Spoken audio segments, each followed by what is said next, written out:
7h-10h sur Radio Courtoisie, suivez la ligne droite. 48 heures chrono, donc fin de campagne, règlement de compte, c'est législatif qui dérègle l'échiquier politique. 48 heures chrono pour finir de convaincre, de militer, de faire voter.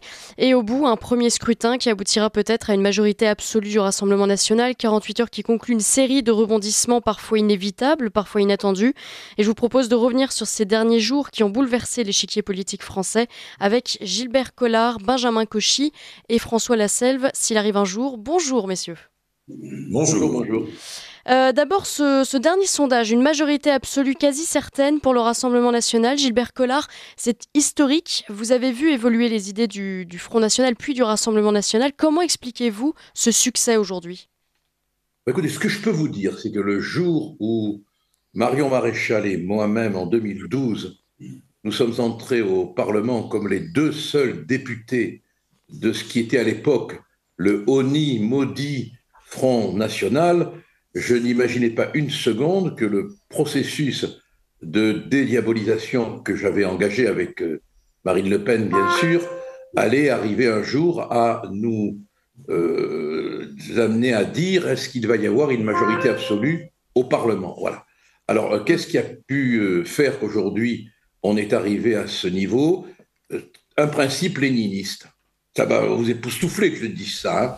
Un jour, on demandait à ce monstre de Lénine comment il arriverait au pouvoir. Et il a repris une phrase qui n'est pas de lui, rassurez-vous. De Maistre l'avait dit avant dans les considérations sur la France. Il avait dit, mais nos adversaires s'en chargent. Voilà. Et plus ils vont continuer à dire que c'est le fascisme, plus ils vont continuer à répéter comme des robots, bobos, les mêmes phrases éculées, usées, comme la soutane d'un curé de campagne dans les années 20, plus ils se feront rejeter par l'opinion publique qui en a marre de ces manigances théâtrales, de ces formules toutes faites, de ce trucage politique finalement.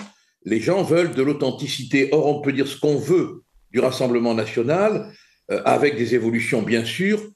Il est carré, il est franc du collier. Il a toujours dit, même contre les tempêtes, même contre les anathèmes, même contre les conspirations médiatiques, il faut bien le reconnaître, sa vérité et sa foi en ses idées. Et je crois que c'est ça qui plaît aux gens maintenant. Finalement, je vais être direct et puis après on conclura, ils en ont marre des breloques politiques. Voilà. Benjamin Cauchy. Oui, bonjour Gilbert, bonjour à tous, bonjour Maud. Effectivement, s'attendre à ce qu'il y ait une majorité absolue le 7 juillet pour le Rassemblement national est quelque chose qui peut paraître exceptionnel au regard de l'histoire du Rassemblement national et du Front national. Au-delà des breloques, comme disait Gilbert, et du fait que les Français ne supportent plus les leçons de moraline quotidienne, il y a aussi cette forme de dégagisme. Et je crois que au-delà d'un vote d'adhésion, plus un vote de colère, je crois qu'il y a une grande partie des Français qui ont envie de renverser la table, de faire table rase. Donc même si le Rassemblement national est carré sur ses convictions, même si je trouve qu'ils ont mis quand même beaucoup d'eau dans leur vin, ça commence à ressembler parfois à un mauvais Corbière des années 90, Gilbert, quand même, donc il faut faire attention. Oui, non, c'est pas faux. Sur le port du voile dans l'espace public, bon, il y a quelques éléments comme ça où ils ne font pas marche arrière, mais on va dire qu'ils vont prendre plus le temps pour rassurer l'électorat républicain. Et il n'empêche, je pense que c'est cette vague de dégagisme qui est absolument irrationnelle, qui est liée à la personnalité détestable d'Emmanuel Macron, et puis au bilan catastrophique. Quand on entend Bruno Le Maire tous les matins sur chaque média nous dire « mais attention, avec le Rassemblement national ou avec le Front populaire, c'est la banqueroute », j'ai envie de rire, c'est ce qu'on appelle un LOL, quoi. Enfin voilà, non mais cet homme est aux manettes depuis 7 ans, c'est lui qui fait le chéquier, il a fait des emprunts à taux variables, y compris pour le gouvernement français il y a quelques années, et ce qui nous a mis une situation maintenant inextricable au niveau de la dette. Donc je crois que les Français aujourd'hui, au-delà du programme carré, c'est surtout un grand coup de balai qu'ils vont annoncer. Ouais. Gilbert Collard, vous vouliez réagir ? Oui, c'est l'idée de coup de balai, elle est. J'aime bien moi ce symbole du coup de balai. Hein. C'est un très beau symbole. Mais je crois que c'est relié à un phénomène très, très important qu'on retrouve dans toutes les périodes climatériques où les peuples n'en peuvent plus, quoi. Bon, dans l'histoire de France, de Ferraud, on met en évidence un phénomène à propos de la Révolution française, moi, qui m'a toujours fasciné, c'est celui du ressentiment. Ferraud explique que l'un des facteurs de la Révolution française, ça a été, alors là, bien sûr, il y en a plein, hein, on est d'accord, et puis c'est très difficile de les sélectionner, mais il met en évidence, et je ne l'avais jamais lu ailleurs, le ressentiment. Les Français vivent ce sentiment de ressentiment, quoi. On les a maltraités pendant la Covid, on les a pris quand même pour des blaireaux, on leur a raconté n'importe quoi, mais c'est évident maintenant qu'on les a pris pour des truffes, quoi. On les a obligés comme si on voulait les discipliner par anticipation, hein, à se délivrer à eux-mêmes des autorisations de sortir. Vous vous rendez compte?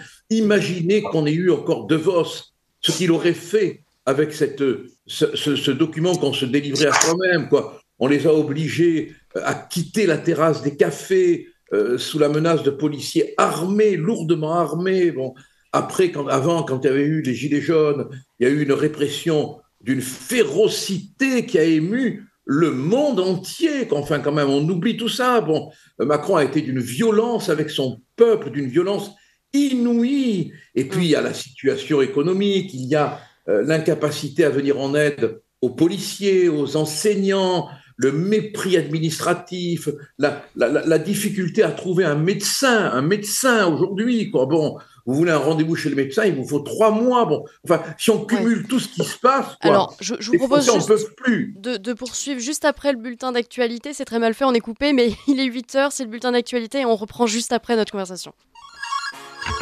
Ligne droite. Allez, venez, Milord, vous asseoir à ma table. Ici, c'est confortable. La table ronde. François Lasselve nous a rejoint. Il vous écoutait attentivement, Gilbert Collard. Est-ce que vous voulez terminer votre propos avant que je lui passe la parole ? Non, bah, c'est lui la parole. Non. Alors c'est parti. J'ai épuisé mon temps. François Lasselve, c'est à vous. Vous vouliez réagir, je crois, à ce que disait Gilbert Collard. Oui, bonjour. Effectivement, j'entendais ce que disait Monsieur Collard concernant la Révolution française, et c'est exactement ce qui est en train de se passer. On a l'abbé Grégoire qui disait à l'époque que si on ôte aux citoyens pauvres le droit de pétition, on le détache de la chose publique, et on l'en rend même ennemi de la chose publique. Parce que ne pouvant plus se plaindre par la voie légale, il ne lui reste plus que le désespoir et la violence. Et voilà. Ouais, tout à fait. Et tout à fait, mais c'est le... Bon, ce que je dis, je le dis avec modestie, hein, parce que, bon, comme disait ce brave Einstein, ceux qui s'imaginent avoir toujours raison mourront sous les éclats de rire des dieux. Hein. Bon, donc, j'avance avec prudence, hein. Mais et ça va être très difficile pour le Rassemblement national d'exercer le pouvoir, s'il l'exerce, dans quel environnement, avec quel ministre, quel personnage, comment Marine Le Pen, Jordan Bardella géreront-ils les querelles intérieures que je connais par cœur, avec des animosités virulentes de tous les côtés. Bon, c'est une situation pré-révolutionnaire dans laquelle on est. Hein.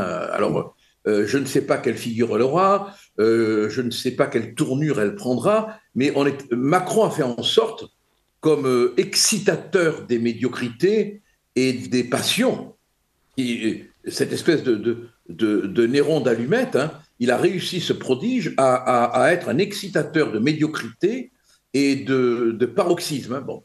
La France, maintenant, elle est explosive, quoi. Qu'est-ce que je vous dise, par le fait de la dette, par le fait des difficultés.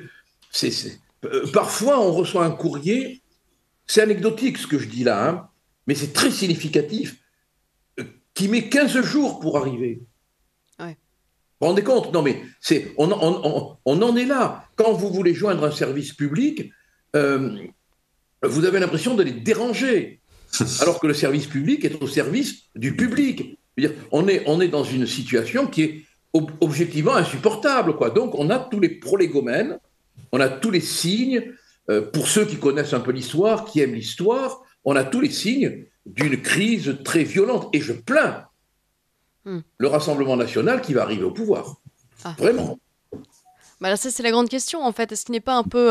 Enfin, l'agenda politique n'est pas vraiment à l'avantage du Rassemblement national, au-delà de l'agenda politique, en fait, l'agenda tout court, quoi, de tout ce qui se passe en France. Mais c'est même pas l'agenda qui est bien résumé.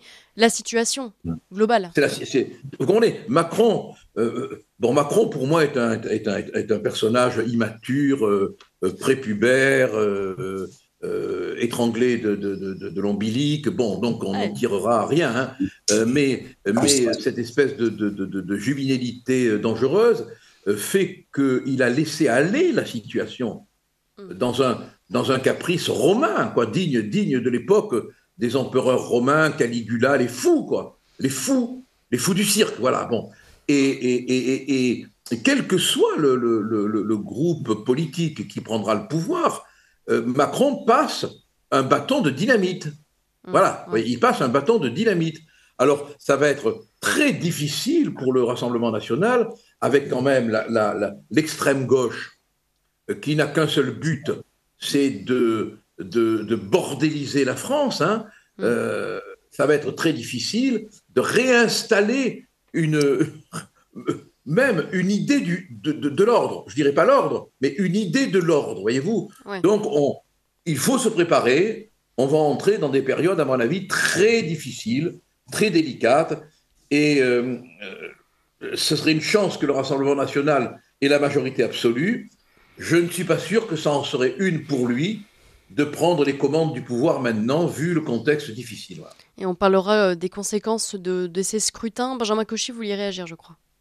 Oui, je crois que c'est un cadeau empoisonné et finalement, je ne suis pas sûr que quelqu'un ait vraiment envie du pouvoir en ce moment au vu du bilan de notre État et du gouvernement. L'inquiétude aussi, moi, que je porte, c'est être capable de gérer une majorité, mais être capable de gérer quasiment 300 parlementaires. C'est une autre musique qu'en gérer 2 comme en 2012, et c'est une autre musique que d'en gérer 89, 88, comme ils ont pu le faire depuis 2022. Je m'attends à 50 nuances de Rassemblement national mode. Et il est fort probable que des conservateurs plus affirmés commencent à souhaiter s'exprimer et à être plusieurs dizaines peut-être au sein du Rassemblement national, peut-être des gens portés par une position plus libérale sur le plan économique qui va essayer aussi chercher à s'affirmer. Donc il y a aussi tous ces enjeux-là qui peuvent paraître pour de la petite cuisine politicienne, mais pour autant qui vont être déterminants dans la stabilité d'une future majorité. Ça va être extrêmement compliqué pour le Rassemblement national de rassurer les Français. On ne pourra pas renvoyer les OQTF du jour au lendemain. La seule chose que le gouvernement Bardella va pouvoir faire, c'est descendre des compagnies de CRS à toutes les frontières visibles de Vintimille, de Pertus, Biarritz, enfin bref, toutes ces grandes frontières connues pour faire de l'image, pour rassurer et sans doute envoyer des messages aussi aux clandestins. J'appelle pas ça un migrant, moi. Un message envoyé aux clandestins et leurs passeurs pour leur montrer que la France commence à sécuriser. Je crois que ça va être beaucoup de symboles au départ pour ce que disait Gilbert, tenter de rassurer les Français au-delà de la capacité à pouvoir agir. Donc c'est ça que je voulais relever, voilà. Alors, je vais revenir sur justement cette union nationale. François Lasselve, vous avez milité d'une certaine manière aussi pour cette union nationale. Est-ce qu'aujourd'hui, alors ça s'est fait vraiment dans le chaos, hein, on l'a vu avec certaines scissions assez violentes entre Marion Maréchal et Reconquête avec Éric Zemmour, Éric Ciotti de son côté, Aurélien Pradier qui claque la porte des Républicains. Qu'est-ce que ça présage pour l'après-législative ? Est-ce que cette union persistera, enfin, ou est-ce que les partis vont exploser, enfin, comment vous voyez cet après-scrutin ? Alors, ce qui est intéressant, c'est qu'Aurélien Pradier, lorsqu'il a décidé de quitter ce qui reste des Républicains au niveau des élus, hein, je veux dire des cadres, il a expliqué que le parti était mort. Et alors, ce qui serait intéressant de savoir, c'est qu'est-ce qu'il veut dire derrière le parti est mort. Ouais. Est-ce que le parti est mort parce que il aurait trahi sa ligne et donc de facto n'existerait plus, ou est-ce qu'il est mort parce que en fait il n'y a plus personne et tout le monde est parti soit dans l'Union, soit commence à partir ailleurs, et notamment à se rapprocher d'Emmanuel Macron. On l'a vu dans certains départements, et beaucoup d'arrangements locaux. On a des républicains qui ont, à l'échelle locale, investi de manière tout à fait officielle des candidats Renaissance, donc qui se sont rétractés.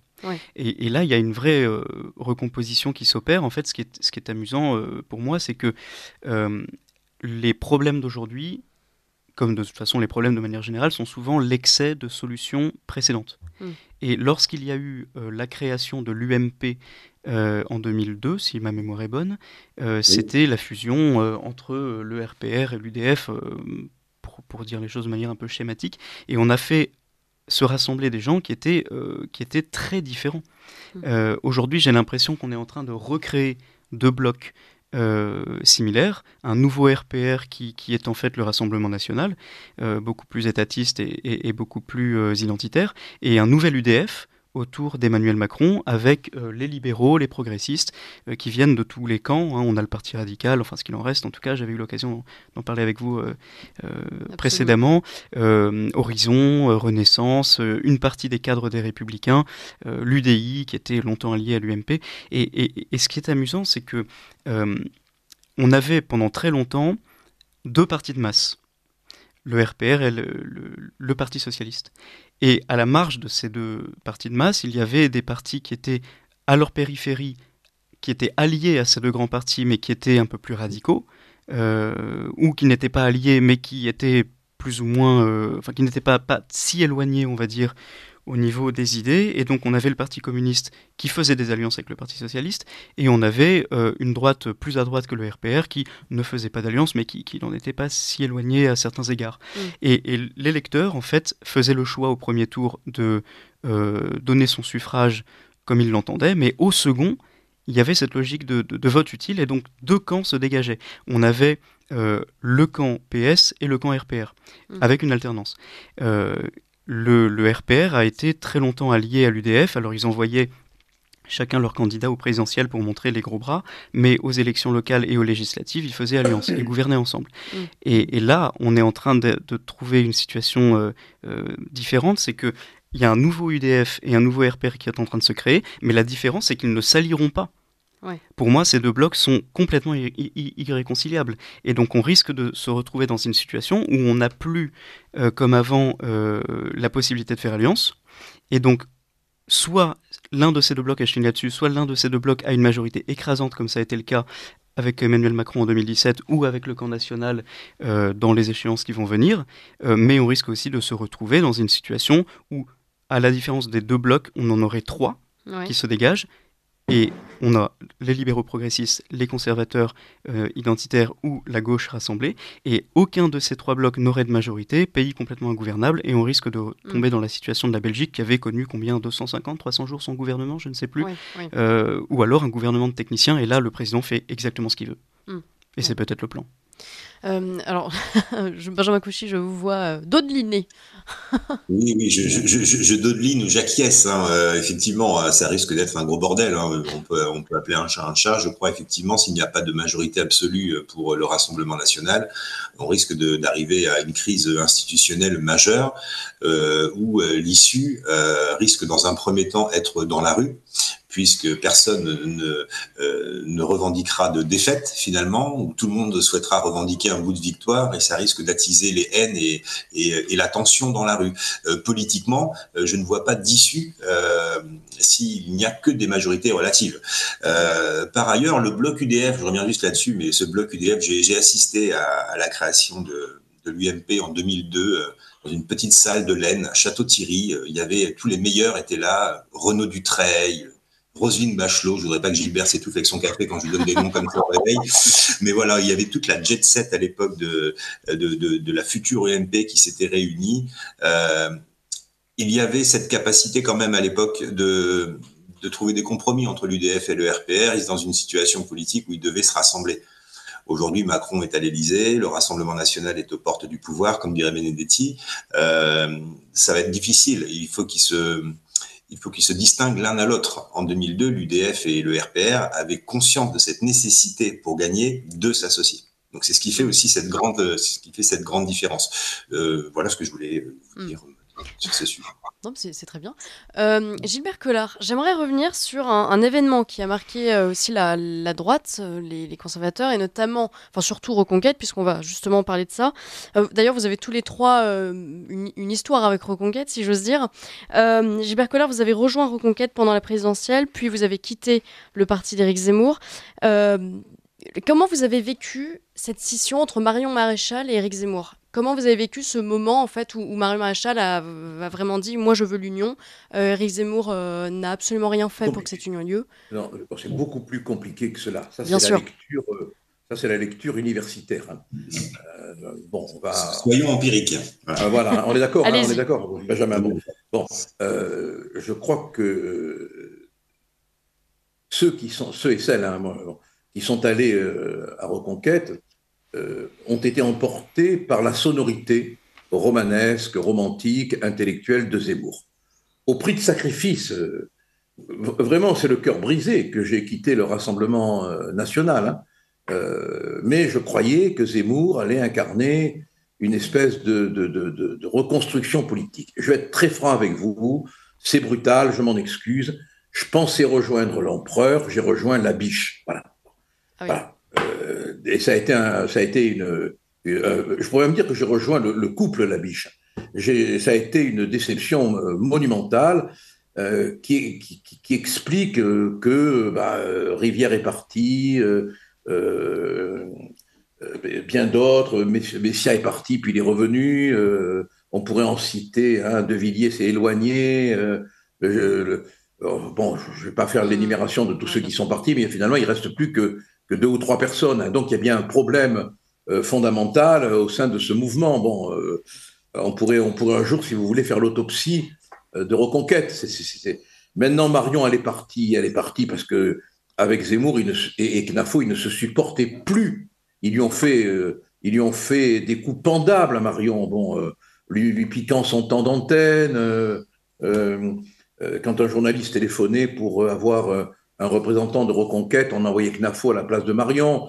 Quand il fallait un peu libérer des fonds, il ne le faisait pas. Bon, je l'ai vu venir le coup dès le début. Vous pensez bien que la rivalité entre Sarah Knafo, qui se rêve en impératrice, et Marion Maréchal était psychologiquement, psychanalytiquement presque inévitable. Alors, je me permets de raconter l'anecdote et je conclus. Oui.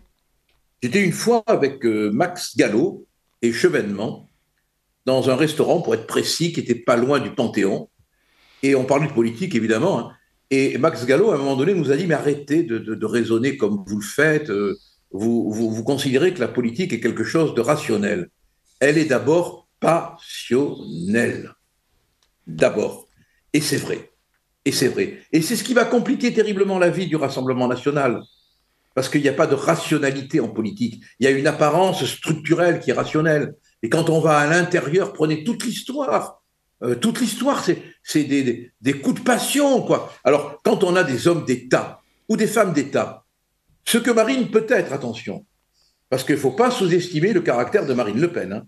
Ce que Marine peut être, il arrive ou elle arrive par sa force mentale à coordonner. Mais si elle n'y arrive pas, c'est l'explosion des égos, c'est l'explosion des règlements de compte. Je veux dire que c'est shakespearien. Bon, et on a vécu ça. Enfin, je ne sais pas ce que Benjamin pourra dire de son expérience, mais on a vécu ça réellement chez Reconquête, quoi. Une collection de petits chefs qui se croient, qui ont 8 mois d'expérience. Bon, je pense à Lafont, par exemple, qui ont 9 mois d'expérience et qui veulent imposer des points. Voilà, c'est vraiment Éric, dont les qualités intellectuelles, oratoires sont indiscutables. Hein. Moi, je le critiquerai pas sur ce terrain. N'a pas été capable de se comporter en chef, quoi. Hein. Il s'est comporté en journaliste dans la politique. Et voilà, mais c'est pas possible. Hein. Ouais. Benjamin Cauchy. Je vais commencer par ma conclusion. Si le Rassemblement national gagne le 7 juillet, c'est en partie grâce à l'espoir et à l'ouverture d'esprit, à la prise de conscience que Éric Zemmour a portée pendant la campagne de 2020. Oh, je suis tout à fait d'accord. Et ça, je pense qu'il faut lui reconnaître. Et c'est aussi possiblement pour cette raison, au-delà des querelles internes, que beaucoup de Français peut-être se sont détachés de Reconquête et ont dit, bon voilà, finalement, Éric Zemmour, il a mis le coup de pied dans la fourmilière. Il a fait prendre conscience au Rassemblement national qu'il fallait réassumer certaines idées. En tout cas, il a élargi le spectre. Et donc, quoi qu'il en soit, il a peut-être normalisé le Rassemblement national. En tout cas, si dans cette histoire de la Ve République, le 7 juillet sacrait Bardella à Matignon, ça serait notamment grâce à Éric Zemmour. Ensuite, le parti Reconquête, lui, on l'a vécu de l'intérieur, Gilbert, on l'a bien vécu jusqu'à cette dramatique réunion du 28 juin 2022, qui a été notre dernier comité exécutif. Donc, on aura la décence de taire ce moment, mais on a vécu effectivement des guerres fratricides, un amateurisme peut-être effectivement aussi, hein, on peut le reconnaître, beaucoup de passion, beaucoup d'irrationalité. Moi, ce que je vais retenir finalement, quand vous discutez, et je vais le faire exprès, quand vous discutez avec un boulanger patriote, par exemple, et que vous lui dites qu'est-ce que vous pensez du départ de Marion de Reconquête, c'est ce qu'il vous répond. Il va vous répondre, moi le 7 juillet, j'ai envie d'avoir une baisse de mon coût de l'énergie. Ouais, bah oui. Voilà ce qui répondent finalement de ces histoires qui évidemment nous intéressent parce qu'on a eu le nez dedans. J'ai envie de dire que c'est microcosmique, hein. Ça fait partie du microcosme politique que de s'intéresser finalement à ces amours et ces désamours que l'on peut vivre depuis quelques semaines. La réalité, c'est que les Français aujourd'hui ont compris que le Rassemblement national était en train de capter, comme je le disais tout à l'heure, 50 nuances de droite, et que finalement les querelles intestines et les dégâts d'amour entre Sarah Knafo et Marion Maréchal ne sont que des épiphénomènes dans l'accession d'une droite au pouvoir. Donc voilà, je retiens beaucoup de plaisir avec avoir travaillé chez Reconquête, beaucoup de gens passionnés, effectivement, des militants engagés qui aujourd'hui, pendant quelques jours, se sont sentis perdus, peut-être floués. Il y a des sentiments de trahison, hein, Gilbert, quand même. Il y a beaucoup de gens qui, au sein de Reconquête, estiment que Marion les a trahis. D'autres estiment, au contraire, que Marion a fait le bon choix, qui était celui de l'union des droites, qui était tant réclamé par Éric Zemmour depuis des années. Donc, il y a un schisme interne, voilà. Mais ce schisme interne, finalement, il n'intéresse personne. Il n'intéresse personne. Ah oui, bien sûr. Voilà ce que je voulais dire. Ma conclusion, c'est merci Éric Zemmour pour cette future victoire du 7 juillet de Jordan Bardella. Je voudrais ajouter un petit mot à ce que tu viens de dire. Je suis tout à fait d'accord avec toi, sauf sur un point, mais c'est pas que tu n'es pas d'accord avec moi, c'est que tu es d'une courtoisie aristocratique. Donc, alors, oui. L'ancien gilet jaune est aristo, alors là, en 89, tu avais plein d'aristos qui étaient populos, hein. Bon, et inversement, hein. Bon, on ne va pas le faire maintenant parce que ce n'est pas le lieu, mais ce serait passionnant d'entrer dans le fonctionnement de ce petit mouvement qui a explosé pour des raisons irrationnelles et passionnelles. Mais il y a un mérite qu'il faut rendre à Éric Zemmour, un mérite qui est peut-être involontaire, je n'en sais rien, c'est qu'il a été le paratonnerre du Rassemblement national. Ouais. Il a pris la foudre pour lui et il a été, Éric Zemmour, l'artisan inattendu, inimaginable de la dédiabolisation. On a assisté à un transfert presque de l'ordre de la magie, hein, de toute la charge émotionnelle qui allait sur le Rassemblement national en forme négative, d'invective, de critique sur le dos de Reconquête. Et Zemmour, bien que moi je me suis permis de le lui dire à plusieurs reprises, ne s'est pas rendu compte qu'il était le paratonnerre, oui, il n'y a pas d'autre terme qu'on peut employer, hein, qui recevait la foudre, qui avant, allait s'abattre sur le Rassemblement national. Et ça, quand les historiens écriront l'histoire de cette période, je crois qu'ils ne pourront pas passer à côté du fait que s'il n'y avait pas eu Éric Zemmour, ses excès, ses propos sur les prénoms, ses propos sur les enfants juifs, ses propos sur les réfugiés, etc. Bon, jamais on n'aurait assisté à cette mécanique météorologique de déplacement du nuage d'opprobre sur la tête d'Éric Zemmour. Je crois qu'on est d'accord là. Hein. Oui, mais c'est le martyr, voilà. Ah. C'est notre martyr. Et écoutez François Sage, je vous laisse conclure, il vous reste 1 minute. Oui, j'ai tout à fait en accord avec ce qui a été dit. Effectivement, de toute façon, on est toujours lié à ceux que l'on a croisés, quel que soit notre degré de séparation. Donc, on a tous cru autour de ce plateau et on a tous participé à cette aventure. Et comment dire, la finalité, c'est que même si ça ne s'est pas passé comme on l'aurait imaginé, le but qui était celui, en tout cas pour ma part, de mon engagement à ses côtés via le mouvement conservateur, c'était bâtir cette grande union des droites. Et dans les faits, cette union est en train de s'opérer. Donc c'est une très très bonne nouvelle pour l'après. Il y a eu cette normalisation du RN dont on a parlé plus longuement. Moi je l'ai vu tous les jours quand je faisais campagne dans l'Essonne. On me disait mais voyez, bon, Éric Zemmour, je suis d'accord avec lui, etc. Je suis très content qu'il soit à la télé, mais je préfère Marine, elle est plus douce. Ça je l'entendais tous les jours. Ouais. Je l'entendais tous les jours. Et donc finalement, même dans l'électorat qui était d'accord avec Éric Zemmour, il y avait une stature plus étatique, plus présidentielle, plus femme d'État, qui rassurait.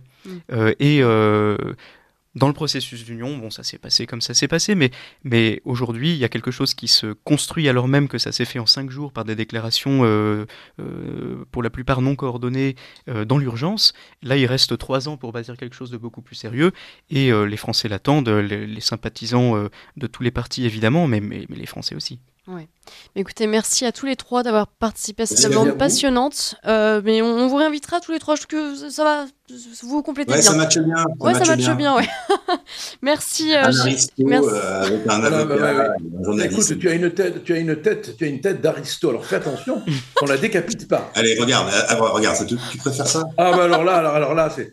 Ils sont ingérables. Bon, je propose à nos auditeurs de retrouver cette vidéo évidemment sur YouTube. Merci Gilbert Collard, Benjamin Cauchy, François Lassalle qui est resté beaucoup plus sage que vous, messieurs. Quand même, je tiens à préciser. Merci à tous les 3, à très vite.